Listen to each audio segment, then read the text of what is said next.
Dunia teknologi informasi telah berkembang pesat selama beberapa dekade terakhir, dan salah satu aspek yang sering menjadi sorotan adalah hacking. Kata hacking seringkali diidentifikasi dengan aktivitas ilegal dan merusak. Namun, sebenarnya hacking adalah istilah yang jauh lebih luas dan memiliki konsep yang lebih mendalam. Jadi, apa sih itu hacking? Hacking dapat diartikan sebagai aktivitas yang berusaha menyusupi, mengakses, atau memodifikasi sistem komputer atau jaringan tanpa izin atau otorisasi. Hacking dapat dilakukan untuk berbagai tujuan, baik yang positif maupun negatif, tergantung pada niat dan etika pelakunya. Jenis-jenis hacking yang umum itu ada 5, yaitu yang pertama ada web hacking, network hacking, password hacking, wireless hacking, dan terakhir social engineering. Kejahatan hacking atau peretasan terhadap media sosial baik lembaga maupun milik pribadi berdampak pada kerugian material dan imaterial yang akan dialami oleh korban. Tindakan peretasan terhadap media sosial tergolong ke dalam tindakan kejahatan baru dibandingkan tingkat kejahatan konvensional lainnya. Penegakan terhadap peretasan di Indonesia masih belum mencerminkan penegakan hukum yang efektif, meski Indonesia telah memiliki undang-undang sebagai dasar aturannya.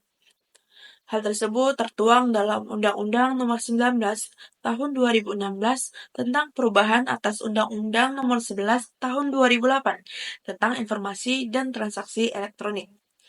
Undang-undang itu belum bisa mengakomodir kejahatan peretasan yang marak terjadi. Hal ini dikarenakan kejahatan hacking tidak dibatasi oleh teritorial suatu negara, sehingga menunjukkan penyelarasan dibanding informasi, media, dan informatika berkembang tanpa dapat dibendung. Pasal 30 ayat 1, 2, dan 3 Undang-Undang Nomor 11 Tahun 2008 tentang Informasi dan Transaksi Elektronik sebagaimana diubah dengan Undang-Undang Nomor 19 Tahun 2016 yang berbunyi, setiap orang dengan sengaja dan tanpa hak atau melawan hukum mengakses komputer dan atau sistem elektronik milik orang lain dengan cara apapun. Berikut bunyi lengkap Pasal 30 Undang-Undang Informasi Teknologi. Pasal 30 ayat pertama berbunyi, setiap orang dengan sengaja dan tanpa hak atau melawan hukum mengakses komputer dan atau sistem elektronik milik orang lain dengan cara apapun. Ayat kedua berbunyi, setiap orang dengan sengaja dan tanpa hak atau melawan hukum mengakses komputer dan atau sistem elektronik dengan cara apapun dengan tujuan untuk memperoleh informasi elektronik dan atau dokumen elektronik. Ayat ketiga berbunyi, setiap orang dengan sengaja dan tanpa hak atau melawan hukum mengakses komputer dan atau sistem elektronik dengan cara apapun dengan melanggar, menerobos, melampaui, atau menjebol sistem pengamanan. Kemudian, atas pelanggaran terhadap pasal tersebut diancam dengan pidana dalam pasal 46 ayat 1, 2, dan 3 Undang-Undang Informasi Teknologi dengan hukuman paling berat penjara 8 tahun dan denda 800 juta rupiah. Pengaturan ini menekankan secara tegas bahwa tindakan yang masuk ke dalam sistem elektronik milik orang lain yang bersifat pribadi dengan cara apapun merupakan tindakan terlarang. Di sini saya akan menjelaskan tentang Telkom yang dijahili oleh hacker. Situs Telkom yang beralamatkan di COID sempat dijahili oleh hacker. Peristiwa ini diketahui melalui postingan di salah satu forum di Indonesia. Melalui thread tersebut, si penulis mengatakan sempat melihat situs Telkom berubah tampilannya menjadi background hitam gelap dengan tulisan klaim bahwa perubahan ini dilakukan oleh kelompok hacker yang bernama Hime 7. Tampaknya aksi ini hanya bentuk peringatan dari si hacker bahwa situs Telkom COID tersebut mengalami celah dan bisa diusili oleh mereka. Gangguan ini sendiri diakui oleh pihak Telkom melalui Ari Prabowo, Operational Voice Presiden Publik PT Telekomunikasi Indonesia dijelaskan, situs Telkom mengalami gangguan pada tanggal 14 April 2013 pukul 1 pagi dini hari.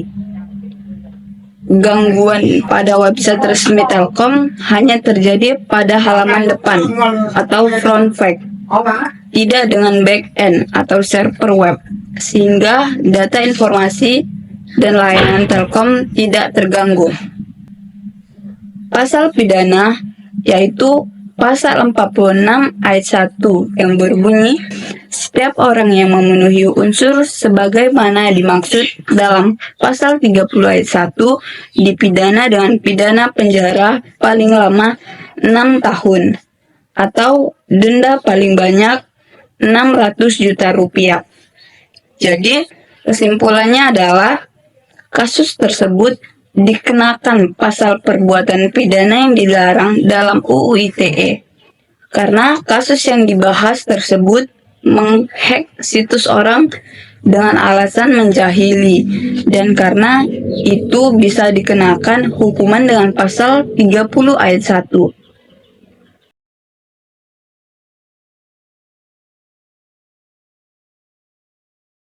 Di sini saya akan melanjutkan materi sebelumnya, yaitu pasal 30 ayat 2 UU ITE. Salah satu contoh kasus yang terjadi adalah pencurian dokumen terjadi saat utusan khusus Presiden Susilo Bambang Yudhoyono yang dipimpin Menko Perekonomian Hatta Rajasa berkunjung di Korea Selatan. Kunjungan tersebut antara lain guna melaksanakan perbincangan kerjasama jangka pendek dan jangka panjang di bidang pertahanan.